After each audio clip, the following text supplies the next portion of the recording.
Sabe, a gente fala o tempo todo em justiça, lei, Estado. São palavras do nosso dia a dia. Mas é curioso parar para pensar de onde vêm essas ideias de verdade. E se a gente descobrisse que a raiz de muito do nosso direito hoje foi plantada há mais de 1000 anos, num período que a gente costuma chamar meio injustamente de Idade das Trevas? Pois é. A nossa missão hoje é exatamente essa, uma viagem no tempo intelectual. Vamos mergulhar nas ideias que formaram a base de muita coisa que a gente discute hoje em dia. Porque a Idade Média não foi um vácuo, né? Foi um laboratório, onde a filosofia greco-romana bateu de frente com a teologia cristã. E para guiar a gente nessa exploração, temos dois gigantes, Santo Agostinho e São Tomás de Aquino. O objetivo é entender como eles pegaram esse legado clássico, transformaram e como essas ideias, acredite, ainda ecoam por aí. Para começar, acho que a gente precisa entender a grande virada de chave daquela época. O mundo greco-romano tinha uma visão muito específica, certo? Eles viam o universo como um cosmos, uma coisa assim super ordenada, com uma lógica própria, o logos. Viver direito era basicamente se alinhar com essa harmonia toda. Exatamente. A justiça para um grego era um espelho dessa ordem do universo. Mas aí chega o cristianismo e, bom, vira essa mesa de ponta cabeça. É uma ruptura radical. A fonte da ordem e da justiça deixa de ser essa lógica impessoal do cosmos para ser um Deus. Um Deus pessoal, transcendente, que criou tudo. Nossa, então a referência muda completamente. De o universo tem uma lógica para Deus tem um plano. O impacto disso no jeito de pensar o direito deve ter sido Gigantesco, total! Porque a ferramenta para acessar a verdade também muda, né? Não é mais só a razão pura, como era para os filósofos gregos. Agora, a ferramenta principal é a fé, que é auxiliada pela revelação divina, ou seja, pelas escrituras. Ok, vamos analisar isso. Se antes uma lei era justa porque, sei lá, fazia sentido com a natureza. Isso, com a razão. Agora o critério é outro. A lei só pode ser justa se estiver alinhada com a vontade de Deus. É isso. A legitimidade da lei sai do campo da filosofia e entra de cabeça no da teologia. Entendi. E essa mudança toda cria a grande questão que vai, assim, perseguir os pensadores medievais por séculos. Qual é a relação entre a lei de Deus e a lei dos homens? Uma complementa a outra, uma anula a outra. É essa tensão que Agostinho e Aquino vão tentar resolver, cada um do seu jeito. Então vamos para o primeiro deles. Santo Agostinho, que viveu lá pelo século IV, V. Ele é o grande nome da patrística, né? Aquele primeiro esforço de sistematizar a doutrina cristã usando a filosofia. E o contexto dele era pura instabilidade, o Império Romano caindo aos pedaços. E isso é fundamental para entender o pensamento dele. Agostinho vê o mundo ao redor em crise, em caos. E ele vai buscar em Platão as ferramentas para explicar isso. O que ele faz é genial. Ele cristianiza, digamos, o dualismo platônico. Lembra daquela ideia do Platão de um mundo das ideias perfeito, eterno? Lembro, claro.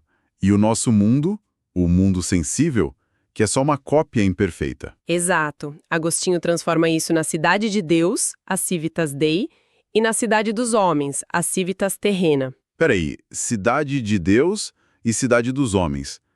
Mas ele não está falando de cidades físicas, de Roma ou Jerusalém, certo? Ótima observação, não mesmo. São duas comunidades espirituais, invisíveis, que coexistem. O que define a qual cidade alguém pertence é o objeto do seu amor, sabe? A cidade de Deus é formada por quem ama Deus acima de tudo. E a cidade dos homens? É composta por quem ama a si mesmo acima de Deus. Quem busca poder, glória, as coisas terrenas. Que ideia poderosa! E como essa divisão toda impacta o direito e a justiça? Se o nosso mundo, a cidade dos homens, é o lugar do egoísmo, o que sobra para as nossas leis? Sobra uma função bem mais humilde e, digamos, pessimista. Para Agostinho, a justiça de verdade, a perfeita, só existe na cidade de Deus. A nossa justiça aqui na Terra vai ser sempre uma imitação falha, manchada pelo pecado original. E isso leva ele a uma conclusão.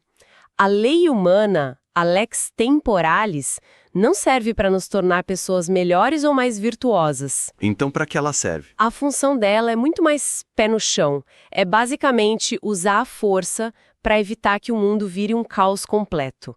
É um instrumento de coerção para manter uma paz social mínima.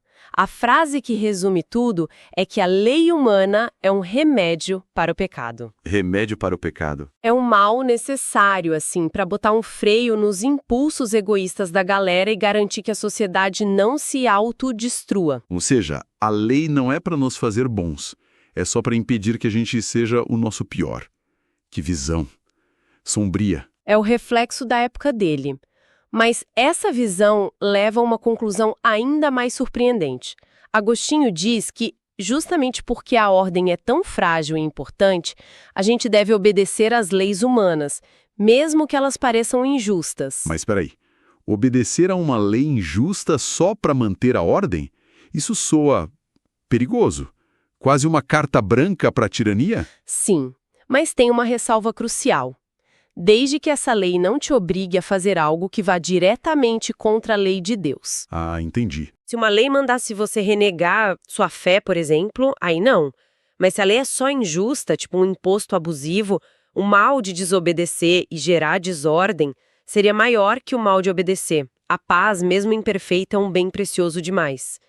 Isso tudo está ligado à ideia de livre-arbítrio. O mal surge quando a gente usa mal essa liberdade. E é porque a gente é capaz dessa escolha que precisamos de um Estado e de leis que nos contenham. Entendi. É uma lógica dura, mas que faz sentido dentro da visão dele. Ok, essa visão do Agostinho é bem marcada pela crise. Mas a Idade Média não foi só isso, né?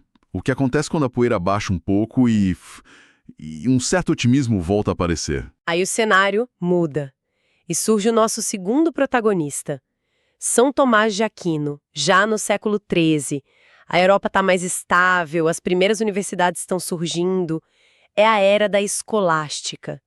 O projeto de Aquino é de uma ambição monumental. Ele quer criar uma síntese entre a fé cristã e a filosofia de Aristóteles. E ele não via conflito nisso, entre fé e a razão aristotélica? Pelo contrário, para Aquino, fé e razão são tipo duas asas do mesmo pássaro. São caminhos diferentes que levam à mesma verdade, Deus. Então, estudar o mundo com a razão, como Aristóteles fazia, não era uma ameaça. Era outra forma de admirar a obra do Criador. É uma visão muito mais otimista. E como essa visão mais otimista se reflete no direito dele.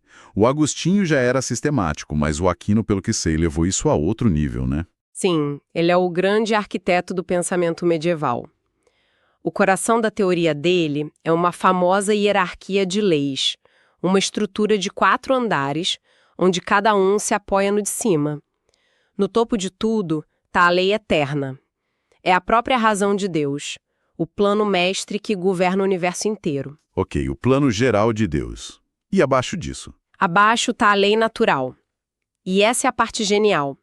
A lei natural é a participação da criatura racional, ou seja, de nós humanos, na lei eterna.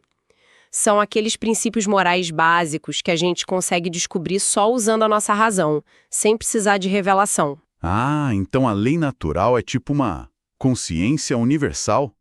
Aquela vozinha que diz, não mate, faça o bem e evite o mal. Exatamente essa ideia. Você lê essa lei na própria estrutura da realidade. E a partir daí a gente chega no terceiro nível, a lei humana. São as leis que a gente cria. A função delas é pegar esses princípios gerais da lei natural e aplicar a casos concretos, sempre buscando o bem comum. Faz sentido. E qual seria o quarto nível? O quarto é a lei divina, a lei revelada nas Escrituras, como os 10 mandamentos. Ela não contradiz a lei natural, mas a complementa, nos guiando para a salvação. Isso é uma virada de 180 graus em relação a Agostinho.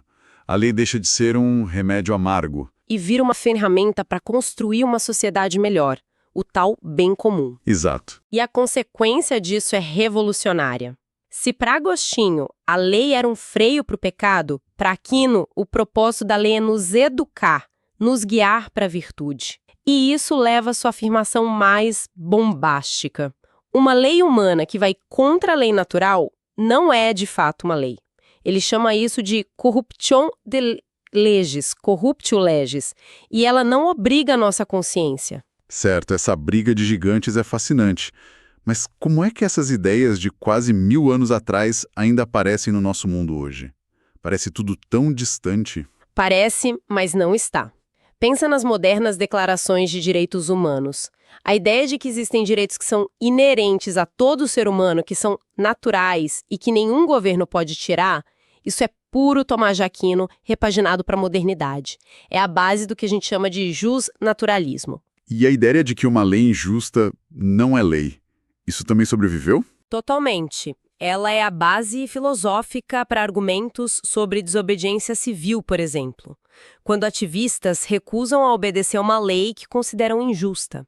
Exatamente. Eles estão apelando para uma lei maior, uma lei moral. Exatamente.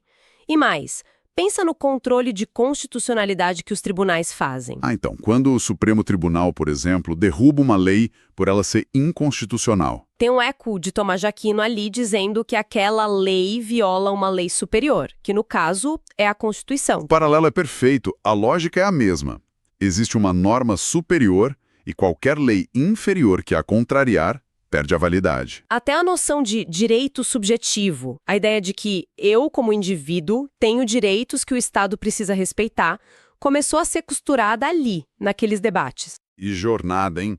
É incrível ver como saímos de uma visão da lei como um muro de contenção para uma humanidade problemática, com Agostinho, e chegamos na lei como uma ponte para uma sociedade mais justa, com Tomás de Aquino. É quase a história de como o Ocidente aprendeu a sonhar com um direito que não serve só para conter o mal, mas para promover o bem. Exatamente. O que nos deixa com uma última provocação. Essa discussão medieval toda sobre a lei injusta nos força a olhar para a gente hoje. Quando decidimos obedecer ou não a uma lei, quais são os nossos verdadeiros critérios? Será que ainda apelamos para uma ideia de ordem moral superior, como a lei natural de Aquino, ou para o bem comum? Ou será que no nosso mundo, o simples fato de algo estar na lei, a pura legalidade, acabou se tornando o único critério de justiça que nos resta? É algo para se pensar.